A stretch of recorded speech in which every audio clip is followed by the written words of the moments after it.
These are Tuscan cypresses. I believe these are coral trees from Mozambique or Mauritius or some African country. You know, there are very few native plants around here. Most of this is used to be pretty parched grasslands and hills. Um, but the thing is that you have to have this like very reassuring just sheet of green that is not quite topiary like you were in Versailles, but really, really controlled. It's very, very controlled nature.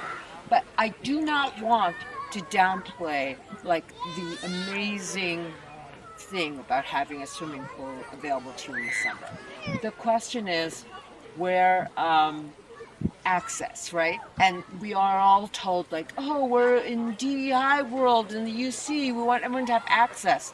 This kind of thing is something that very, very few people in the world have access to. And that is what was built it, in this 1971. Maybe it was built for everyone and we were hoping that everyone would move in here. Today, it's all about restriction of access. So it's not just Trump who's like enclosing the wall. It is the drive of capitalism to make life really good for the people who succeed and really, really shitty for those who don't count and those who people who don't succeed. And so, you know, in a way, it's like when I think about the crazy public pools that I used to go to in New York, I could buy a hot dog. I could, you know, meet some people by accident. They were always full. Of course, it's April. It's beautiful weather here in Southern California. It's too cold to go into a pool in the tri-state area where I grew up. But in June, July, August, even September, these places were just teeming with children of all different races. Um, well, mostly because in those days it was mostly African American white, and we'd be like the three little Chinese kids walking through these. You know, you didn't even have there was you had to like weave through the people. We had the smell of hot ketchup on the pavement was so vivid to me as a memory. Here, I don't smell anything. Everything is very, very pleasant. Maybe there's like night blooming jasmine or something like that, but in Irvine, it's always perfect body temperature. You don't even feel the air. You don't smell bad things. Um, this this jewel-like little amenity is something that, you know, we have to protect. The HOA has to protect. And I've become like, you know, it's hard to live here and not become like the police of order. I'm like, there are rules here. You've got to do this. All right. So, for instance, this is there's a hot shower. There's an outdoor shower, and there was a homeless person using this. He was a very respectful guy. He'd come in to, you know, he'd jump the gate and come in and take a shower. And of course, one of the neighbors here reported him, and one day I come down here and I see the police apprehending him because God forbid you should be using a hot shower that nobody's using right now. And he was like just having a shower in the day because the idea is these are not for you. These amenities are not for you.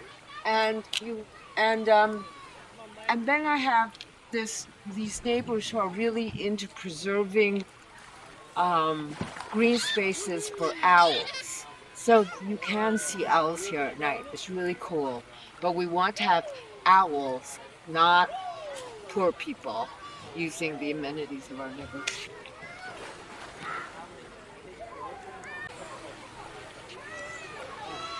Okay, so there's this other crazy thing about Irvine.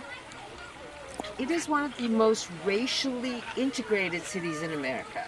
And when I say racially integrated, I don't mean economically integrated, because America today is more economically segregated many times over than when I was growing up in the 70s. So when I talked about the stoop life of Sesame Street, that world is gone, and the future is economically segregated neighborhoods that are racially integrated. In Irvine, you have a greater chance of living next to someone who is not of your race. They're mostly Asians and South Asians. So it's like heaven for H1B1 B1 visas, the tech visas. These are the people we want, says Elon Musk and Trump. The people who are bringing high-skilled workers, the people who are going to bring their know-how to America, and we want diversity within the top layer of American earners, entrepreneurs, whatever. But the libs want that because, God forbid, we should have an economically integrated neighborhood. So this is the future. This is it. And all those accelerationists who thought the future was going to look like Shanghai, Hong Kong, Tokyo combined, like Neuromancer style, William Gibson from the 90s, thought that Seattle, New York, downtown punk subcultures was going to create the future. No. The future, as determined by capital, speculation, and billionaires, looks like this.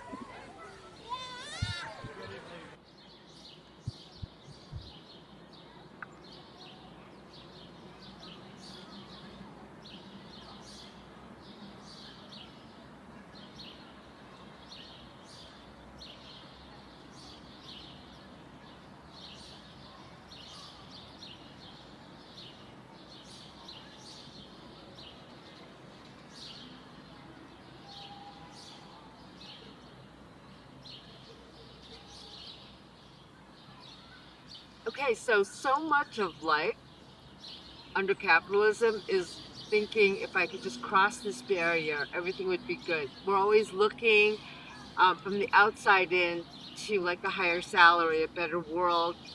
We're being shut out by some barrier, and we are supposed to work harder and hustle to get through the fence. And Ronald Reagan was elected when I was in college, and he taught me that there was going to be no more free lunch. Like when I was little, I used to think I could just read and have a part-time job and write and live in New York City. Hello, that was so stupid. History was being made behind my back, and it was all about shutting me out. And my family was encouraging this, like, you're just going to have to break through all these barriers, financial, economic, etc., and get to the promised land. But you're always going to be on the outside of what you really want. And all of these gated communities, the very idea of the gate is all about making you think if I can just get through that barrier, I'll have what I need. And there's a whole other way of being. There's a whole other way of being where things are made available and cheap and high quality. And your generation, and I'm talking to Riley now, you haven't seen that. I saw the end of that, where there was social provision for all people, all Americans, and they destroyed it little by little. Now, the funny thing is, tennis, which I love, was always seen for me as like the sport of millionaires. I could never play it. And the great thing about Southern California is it is more accessible. I mean, still, this is like part of the community and you can't get in here, but I don't have to pay like $100 to rent the court. I can just come down here and goof around because I lived here. That really changed my life, this notion of accessibility. So like accessibility in the infrastructure of these exclusive communities creates like the availability of like sporting life for people who may have never thought that they could participate in this life. But what if the idea was that we would just make things available for everyone, not based on where they live, but just based on the fact that they were citizens of a country that felt like childhood and play were social goods, not luxury goods.